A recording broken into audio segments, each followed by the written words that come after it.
본문은 북이스라엘 백성과 남유다 백성이 드디어 한 왕 다윗을 이스라엘의 통일 왕으로 세우는 대관식이 기록되어져 있는 말씀입니다. 오늘 말씀에 보면 북이스라엘을 대표하는 북이스라엘의 장로들이 다윗에게로 나와 다윗과 언약을 맺는 말씀이 기록되어 있죠. 특별히 언약을 맺다라는 이 구절 중에 맺다라는 이 단어가 중요한 단어입니다. 이 맺다라는 이 단어는 히브리어로 카라트라는 단어를 쓰고 있습니다. 이 카라트라는 단어의 원 의미는 자르다, 쪼개다 라는 뜻을 갖고 있습니다. 고대 유대 사회에서는 상대방과 계약을 맺게 될 때에는 재물을 둘로 쪼개어 놓고 그 사이를 함께 당사자 두 사람이 지나갔다라고 합니다. 그래서 이렇게 지나가는 행위를 통하여서 언약을 깬 자는 반드시 이 재물처럼 쪼개짐을 당하게 될 것이다 라는 언약의 맹세, 죽음의 언약식이 바로 이 다윗과 장로들이 행하고 있는 언약을 맺는다라는 의미의 내용입니다. 그러니 여러분, 이런 의미의 내용을 겪은 이스라엘 백성들 장로들에게 또 다윗에게 서로 간에 다짐하는 것이 무엇일까요? 이 맹세는 목숨으로 지켜야 된다라는 다짐일 것입니다. 이들에게 이러한 다짐을 갖게 되어지는 전통이 이어지게 된 것은 창세기 15장 17절 말씀에 나와 있는 아브라함과 그리고 하나님께서 맺으신 횃불 언약에 기초를 한 것입니다. 창세기 15장 17절 말씀입니다. 해가 져서 어두울 때에 연기가 나는 화로가 보이며 타는 횃불이 쪼갠 고기 사이로 지나더라. 즉 하나님께서 아브라함과 맺은 그 죽음의 언약, 그 언약이 이스라엘 백성들의 전통이 되어져서 상대방과 불변의 언약식을 맺게 될 때에는 반드시 이와 같은 행위를 행했다라고 합니다. 그 행위를 행할 때 다윗은 단지 사람과 사람 사이에 이 행위를 행하지 않고 뭐라고 오늘 본문은 기록되고 있냐면 하나님 앞에서 이 언약을 맺었다라고 이야기합니다. 그러니 이 언약을 맺는 데 있어서 다윗 자신과 이스라엘 장로들에게 주고 싶은 메시지는 무엇이냐면 이 모든 언약의 증인은 하나님이시다. 그리고 이 하나님께서 우리들의 모든 것들을 재판하시는 재판장이시니 하나님 앞에서 바르게 살아가자라는 언약을 맺은 것이 바로 다윗이 장로들과 맺고 있는 언약의 내용입니다. 이러한 언약의 내용 얼마나 귀합니까? 하나님 안에서 우리 목숨을 걸고 이거 지키자라고 말하고 있으니 말입니다.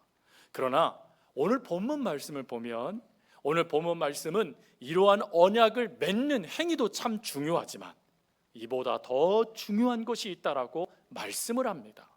그 말씀은 3장 3절 마지막 부분이지요. 그 말씀은 여호와께서 사무엘을 통하여 전하신 말씀대로 되었더라라는 구절입니다. 공동번역은 이렇게 번역을 합니다. 이것은 여호와께서 사무엘을 통해 말씀하신 대로 된 것이다. 즉 하나님께서 오늘 이스라엘 백 장로들과 다윗이 이렇게 언약을 맺으며 죽음의 서약식을 갖고 그리고 왕으로 추대되는 이 놀라운 축복이 이루어질 수 있었던 것은 하나님께서 이루신 사건이라는 것입니다. 하나님께서 역사하셔서 하나님께서 그 수많은 역사 가운데 개입하셔서 이와 같은 은혜가 주어진 것이다 라는 것이 오늘 본문의 핵심입니다. 그러면 사랑하는 성도 여러분, 오늘 이 말씀 하나님께서 말씀대로 행하신 결과, 즉 하나님께서 행하신 대로 되어진 결과다라는 오늘 본문 속에 하나님께서 우리들이 깨닫기를 원하시는 메시지, 말씀은 무엇이겠습니까?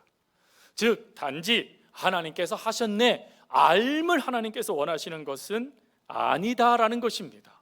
즉 이게 하나님께서 하셨다라는 이 구절을 통해 오늘 이 땅의 삶을 살아가는 우리들이 깨닫기를 원하시는 하나님의 마음이 이 말씀 속에 담아져 있다라는 것이죠. 그 마음은 두 가지입니다. 첫 번째 마음은 하나님의 때를 믿고 기다리라 라는 것이 하나님의 마음이고, 두 번째 마음은 그 때를 기다리며 현재의 삶을 살아가라 라는 것이 하나님께서 우리들에게 주시는 메시지입니다. 조금 깊게 들어가서 먼저 하나님의 때를 기다리라 라는 하나님의 말씀을 듣습니다. 성경을 보면 하나님의 때라는 이 단어가 헬라어로 세 중요한 단어를 이야기합니다. 첫 번째 단어는 크로노스라는 단어고, 두 번째로는 카이로스라는 단어이고, 세 번째 단어는 호라라는 단어입니다. 먼저 크로노스라는 단어의 의미를 갈라디아서 4장 4절은 이렇게 말을 합니다. 때가 참에 하나님이 그 아들을 보내사. 여기서 이 때가 찼다라는 이 때라는 단어가 크로노스인데, 이 크로노스의 의미는 역사적으로 중요한 사건을 연대에 따라서 나타내다라는 의미를 갖고 있습니다. 즉 하나님께서 때의 중요한 사건들을 드러내 보이시는 역사, 이것을 크로노스라고 합니다. 그리고 두 번째가 카이로스죠. 카이로스를 이야기하는 단어의 말씀이 기록된 게 마가복음 1장 15절입니다. 마가복음 1장 15절 말씀, 때가 찼고 하나님의 나라가 가까이 왔으니 회개하고 복음을 믿으라 라는 말씀이죠. 여기서 이 때가 찼다라는 이 때라는 이 단어가 카이로스인데, 이 카이로스의 의미는 정말 하나님께서 멈추시는 때, 결론 짓는 때, 종말의 때가 가까이 왔다라는 종말의 시간을 이야기할 때 쓰여지는 단어입니다. 즉 하나님께서 끝을 정하셨다, 하나님께서 결론을 내리셨다라는 의미가 카이로스라는 때의 개념입니다. 그리고 세 번째 개념이 바로 호라라는 단어이죠. 이 호라라는 단어의 말씀이 기록된 말씀들이 참 많은데, 그 중에 요한복음 17장 1절은 이렇게 말씀합니다. 예수께서 이 말씀을 하시고 눈을 들어 하늘을 우러러 이르시되, 아버지여 때가 이르러 싸우니 아들을 영화롭게 하사 아들로 아버지를 영화롭게 하게 하옵소서 라고 기도하시죠. 여러분, 여기에서 아버지여 때가 이르러 싸우니 라고 말씀할 때 이 때라는 단어가 바로 호라라는 단어입니다. 이 호라라는 단어의 의미는 시간과 역사의 흐름이 단순히 우연하게 이루어지는 것이 아니라 하나님의 필연에 의하여 진행된다라는 첫 번째 뜻과, 두 번째 뜻은 그 시간 속에 하나님은 하나님의 뜻을 이루시고자 의지를 가지고 역사하신다라는 의미가 담겨져 있는 게 호라, 하나님의 때입니다. 즉 하나님의 때라고 우리가 이야기할 때 그 때는 바로 이 호라라는 단어의 의미예요. 하나님은 우리를 향한 때를 갖고 계시죠. 그 때는 우연한 때가 아니라 하나님이 반드시 그렇게 이루시겠다라고 계획하시고 세워가시는 때를 의미하고, 그 때를 이루시기 위해서 하나님은 의지를 갖고 역사하신다라는 것입니다. 오늘 본문이 그런 것을 이야기하는 것이죠. 그래서 오늘 본문의 3절 마지막 부분이 바로 이런 하나님의 호라, 하나님의 필연과 의지의 결과를 이야기하는 거예요. 하나님이 이 모든 것들을 하나님께서 어때 하세요? 그 약속하신 대로 이루어 주셨다. 전하신 대로 이루어 주셨다. 하나님의 이 이루어 주심은 우연이 아니라는 거예요. 반드시 하나님이 그렇게 하실 것을 약속하셨고, 약속하신 것을 의지를 가지고 이루어 주신 것, 그걸 말씀하는 것입니다. 성도 여러분, 이렇게 하나님은 우리의 필연을 위해서, 그리고 다윗의 필연, 그 역사를 이루시기 위해서 움직여 주시는 분이십니다. 여기서 이 움직이다라는 이 단어를 솔로몬은 전도서 3장 11절에 이렇게 말을 했습니다. 하나님이 모든 것을 지으시되 때를 따라 아름답게 하셨고 또 사람들에게 영혼을 사모하는 마음을 주셨느니라.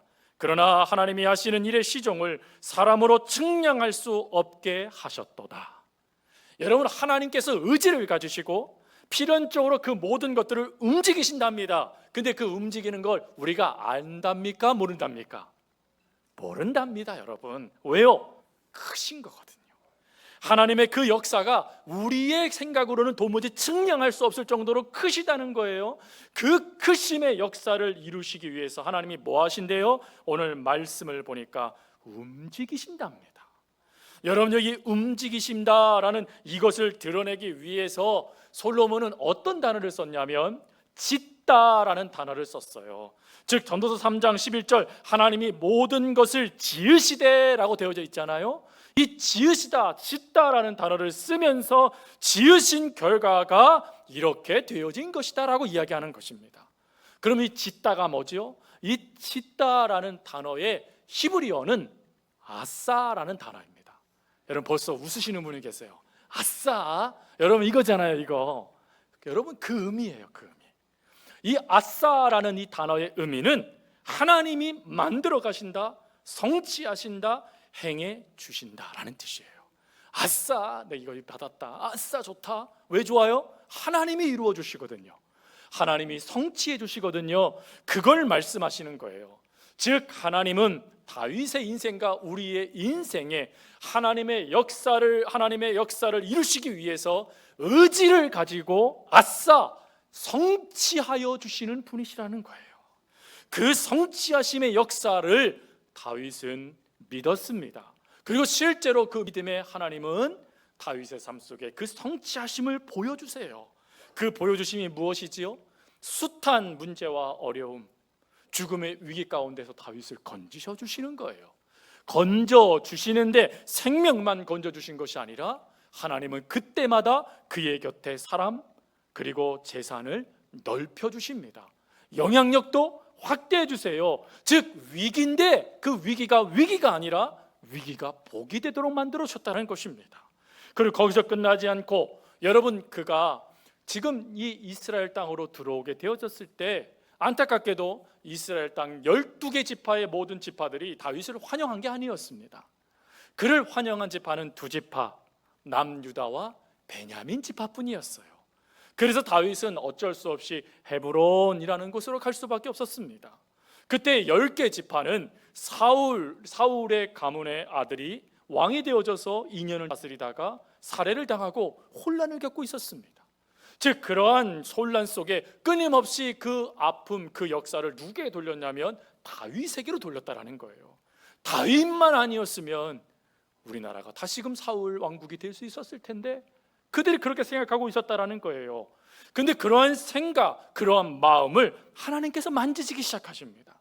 그래서 그들이 제일 먼저 어찌하시냐면 그들이 무엇을 놓쳤는지를 깨닫게 해주세요. 그 깨달음은 뭐죠? 다윗은 적이 아니라 가족이다라는 걸 깨닫게 돼요.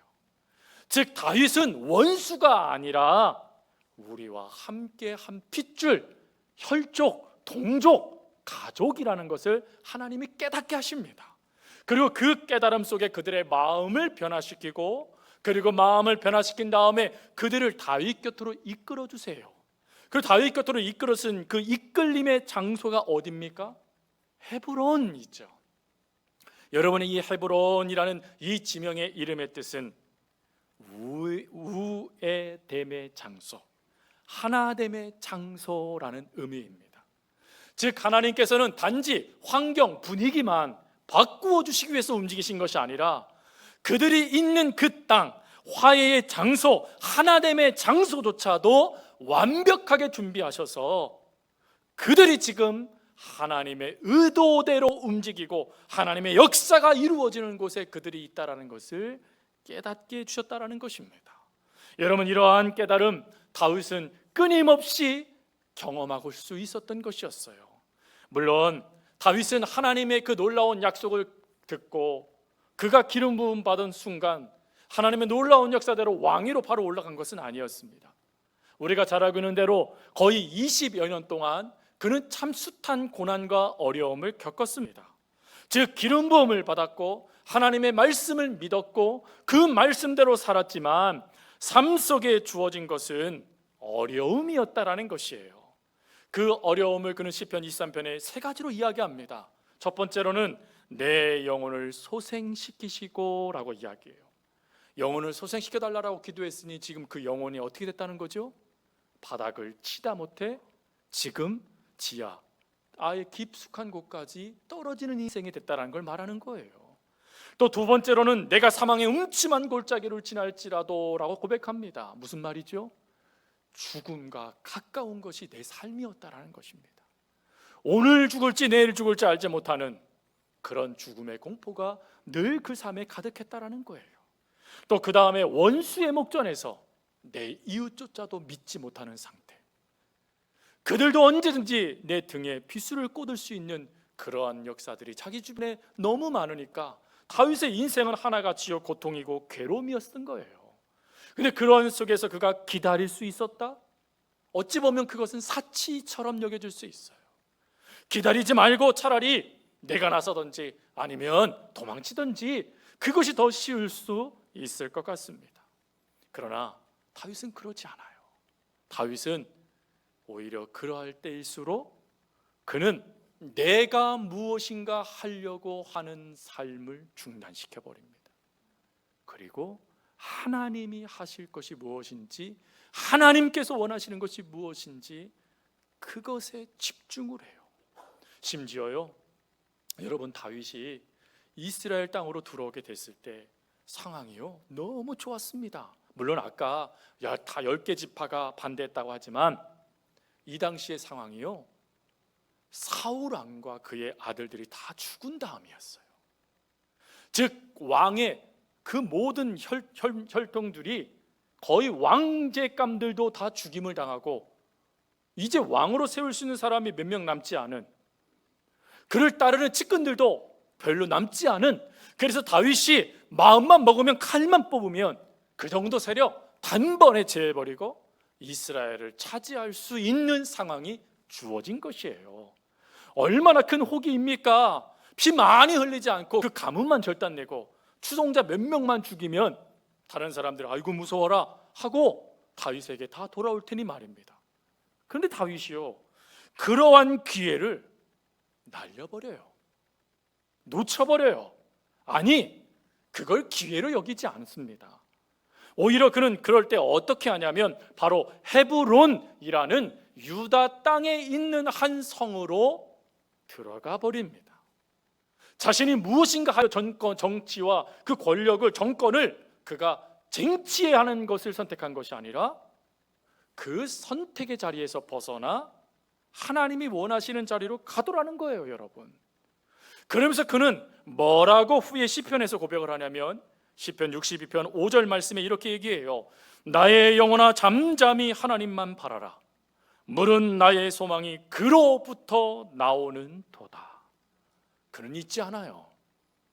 이 모든 과정, 20여 년의 세월, 그 속에서 겪었던 수많은 고통과 아픔들 속에 누가 나에게 힘이 되었느냐, 누가 나에게 능력을 주셨고 누가 나에게 소망이 되어주셨느냐, 하나님이시다. 그 하나님께서 내게 기름을 부으셨고 그 하나님께서 내 인생을 이끄신다라면 나는 내 힘으로 무엇인가 하려고 하지 않고 하나님이 하실 역사를 바라보고 나는 기다리겠다. 이 믿음을 지금 다윗이 보이면서 하나님을 향한 기다림을 선택했다라는 것입니다. 사랑하는 성도 여러분, 우리의 인생이 하나님의 손에 있을 때 우리의 인생은 하나님의 필연이 됨을 믿으십니까? 그리고 그 필연을 이루시기 위해서 하나님은 의지를 가지고 모든 상황과 모든 역사 속에, 모든 환경 속에 그 일을 성취하심 또한 믿으십니까? 그것을 믿으신다라면 성도 여러분, 비록 우리의 인생이 어두움의 그림자가 가득 차고 지금 우리의 인생이 조급함 때문에 불안해지고 내 몸과 마음이 상하여 두렵기도 하고 떨리기도 하고 그리고 마음조차 잡을 수 없는 상태가 지금 나의 상태일지라도 조금만 더 하나님을 신뢰하며 기다리십시오. 조금만 더 하나님의 말씀을 믿고 기다리십시오. 오늘 하나님은 분명히 우리에게 말씀하십니다. 하나님께서 사무엘에게 말씀하신 대로 되게 하셨다. 여러분들에게도 하나님이 그렇게 하십니다. 성경에 하나님이 그렇게 하시겠다라고 분명히 말씀을 하십니다. 하나님은 말씀대로 여러분들의 삶을 하나님의 의지를 가지고 필연이 되도록 역사해 주실 테니 그 하나님을 믿고 기다릴 수 있는, 믿음으로 하나님을 선택할 수 있는 저와 여러분의 삶이 될 수 있기를 바랍니다. 그리고 두 번째 은혜는 하나님의 때를 기다리며 현실의 삶을 살아가라 라는 말씀이에요. 여러분, 믿음의 길을 걸어가면서 참 낭망되고 실족할 때가 언제입니까? 아마 오늘 이 자리 가운데도 실족하고 낭망된 분도 계실 것 같아요. 언제 특별히 낭망, 언제 특별히 실족, 실망하십니까? 아마 하나님께서 응답하지 않으실 때가 아닐까 하는 생각을 갖습니다. 하나님을 믿습니다. 하나님은 살아계십니다. 하나님은 선하십니다. 하나님은 나를 향한 놀라운 계획을 갖고 계심을 믿습니다. 그런데 하나님이 침묵하시는 거예요. 지금의 나의 이 괴로움, 지금의 나의 이 문제, 지금의 이 나의 눈물, 지금의 나의 이 고통을 하나님이 철저히 외면한 듯한 고통을 겪는 것입니다. 여러분, 이때를 종교개혁자였던 마틴 루터는 뭐라고 표현했냐면 숨어 계신 하나님을 만날 때라고 이야기했습니다. 하나님이 숨어버리신다는 거예요. 그렇게 우리를 사랑하시는 하나님께서, 그렇게 우리를 위해서 예수 그리스도로 내어놓으신 하나님께서 그 순간에 숨어버리신다라는 거예요. 여러분, 그런 숨어 계시는 하나님을 경험하게 될 때, 숨어 계시는 하나님을 경험하고 있을 때 우리 어찌해야 될까요? 우리의 삶을 포기하며 하나님을 떠나야 될까요? 아니면 하나님의 말씀을 신뢰하며 그래도 나에게 맡겨진 현재의 삶을 살아가야 할까요? 오늘 다윗은 후자를 선택합니다. 다윗이 사무엘을 통해서 기름 부음을 받고 그리고 하나님의 이름을 의지하여 골리앗을 물어친 다음에 그는 이스라엘 전체의 마음을 얻는 자가 되었습니다. 그러나 거기까지예요. 그는 그 다음부터 고통에, 어려움에 숨어 계신 하나님을 경험하는 듯한 숱한 괴로움을 겪었습니다. 그 숱한 어려움을 그가 뭐라고 말하죠? 기가 막힌 웅덩이라고 표현했습니다. 기가 차다라는 거예요. 아니, 하나님 어떻게 이러실 수 있어요? 하나님 어떻게 저에게 이러실 수 있어요? 라는 그 기가 막힌 웅덩이에 지금 다윗이 놓여지게 되어졌다라는 것입니다. 그런데 그런 놓여짐의 자리, 그 자리가 끊임없이 그의 삶에 나타날 때 그는 포기하지 않습니다.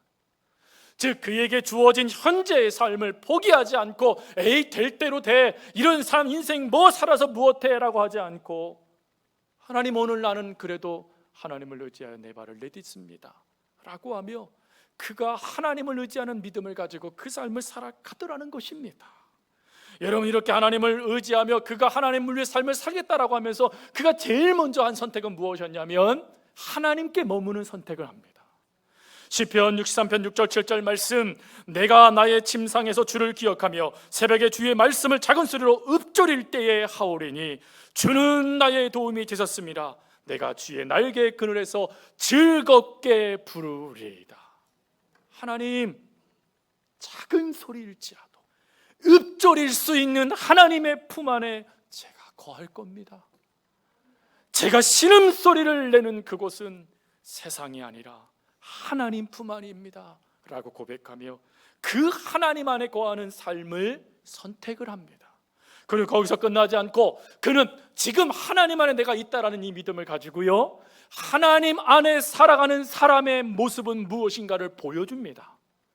그는 사무엘에게 가족들이 기름 붓기 위해 사무엘이 찾아왔을 때 그는 가족들이 신경도 쓰지 않는 있으나 마나한 존재처럼 여겼던 인물이었어요. 그런데 그는 있으나 마나한 자녀로서 삶을 선택하지 않습니다. 내게 주어진 삶을 선택합니다. 즉 아버지를 통하여 네가 양떼를 지켜 라는 말을 들었겠지요. 그 말에 조금의 불평도 하지 않고 그래, 내가 있어야 될 자리는 여기지 라고 하여 그가 어린 마음에 사무엘 선지자 만나고 싶지 않겠습니까? 그 위대한 하나님의 선지자가 자신의 집에 찾아오는데 말입니다. 그런데 그 자리를 지켜요. 그 자리를 지킵니다, 여러분. 또한 후에 사울의 무기든 자, 사울의 수금탄 자가 사역을 감당할 때 그때 사울이 악신이 들어요, 여러분. 악신이 들어서 어떻게 하죠? 다윗을 죽이려고 단창을 던져버립니다. 단창을 던지는 그 역사를 경험했을 때 다윗이 도망갑니까? 예, 살짝 피합니다. 그러나 성경 말씀을 보십시오. 다시 그 자리로 돌아옵니다. 즉 내가 있어야 될 그 자리를 그는 포기하지 않아요. 최선을 다하여 내가 있어야 될 자리는 이곳이야. 비록 어려움을 당하고 죽음의 위기를 겪고 오해를 당해도 내가 있어야 될 자리는 이 자리지 하면서 그 자리를 지키어 내더라라는 것입니다. 그리고 사울을 죽일 수 있는 기회가 주어졌을 때 그는 어찌합니까? 하나님을 믿는 믿음을 가지고요, 하나님 안에 내가 있다라는 그 믿음을 가지고 사울에게 손대는 것을 금합니다.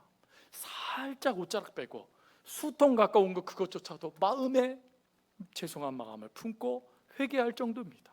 어떻게 그가 이렇게 할 수 있었지요? 하나님 안에 내가 있다라는 걸 믿었기 때문입니다.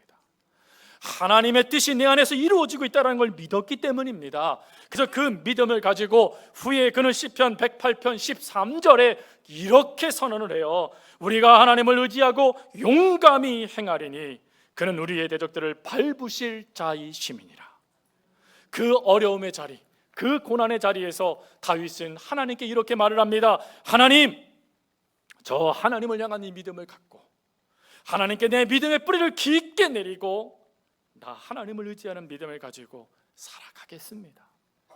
행하리니 최선을 다하여 그 삶을 살아내겠습니다 라고 고백하고 있는 것입니다.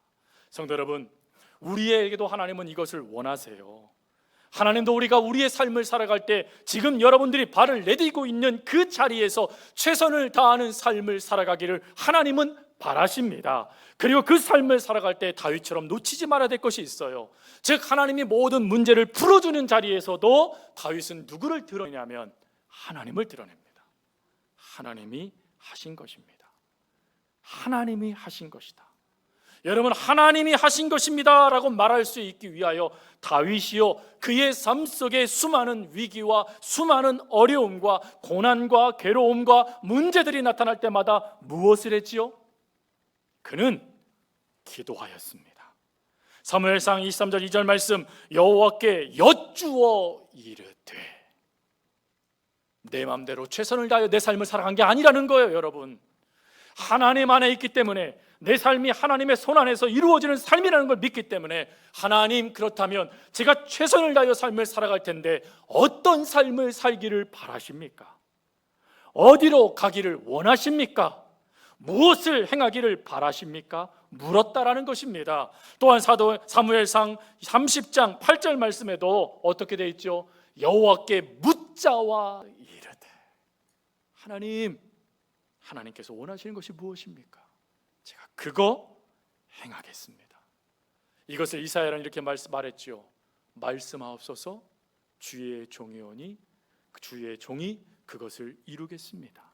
또 마리아는 뭐라고 표현했죠? 주의 계집종이오니 말씀대로 내게 이루어지리이다. 하나님의 뜻대로만 내 삶에 이루어지길 원합니다. 고백을 한 것입니다. 다윗은 이걸 놓치지 않아요. 즉 매 순간마다 모든 것을 내가 하나님을 위해 삶을 살아간다라면 그 삶은 방법도 출발도 진행도 결론도 하나님이셔야 된다. 이걸 놓치지 않았다라는 것입니다. 그걸 놓치지 않고 삶을 살아가니 사무엘하 8장 14절 말씀, 다윗이 어디로 가든지 여호와께서 이기게 하셨더라. 쉬운 말로요, 하나님이 행하시더라. 하나님이 이루시더라. 성도 여러분, 우리는 하나님의 자녀입니다. 믿으십니까? 하나님의 자녀는 아버지 대신 하나님께서 책임져 주심을 받는 은혜를 누리는 자들이에요.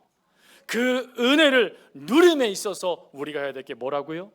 하나님을 향한 믿음을 가지고 지금 내가 있어야 될 그 자리, 이해되지 않을 수 있어요. 내가 원하지 않는 삶일 수도 있어요. 그러나 그 자리를 살아내는 삶을 하나님은 원하신다라는 겁니다. 이걸 깨달았던 인도의 선교의 아버지 윌리엄 캐리는 이렇게 선언을 했답니다. 하나님께 놀라운 것들을 기대하라. 하나님을 위해 위대한 일들을 시도하라. 하나님을 위하여 최선의 삶을 지금 있는 그 자리에서 살아내라 말씀하신 것이죠. 말씀을 마칩니다. 성도 여러분, 삶이 괴롭고 고독된다 할지라도 하나님을 신뢰하며 하나님의 뜻이 이루어지길 기다리십시오. 그리고 하나님을 위해 용감히 하나님께 기도하며 하나님의 방법대로 행하십시오. 그러면 하나님께서는 여러분의 삶이 하나님의 완벽한 결론이 되도록 움직여 주실 것입니다. 믿음이 뭘까요? 믿음은 하나님의 자리에 하나님을 모시는 행위가 믿음이고, 그럴 때 그 역사는 삶에 좋은 것이 제자리를 찾아 우리의 삶에 이루어지는 은혜가 하나님의 응답입니다. 하나님은 가장 좋은 삶을 여러분들에게 있어야 될 그 자리에 허락해 주실 것입니다. 말씀대로 이루어지이다. 이 역사가 저와 여러분 삶에 경험되는 하나님의 은혜, 하나님의 복이 될 수 있기를 간절히 주님의 이름으로 부탁드립니다.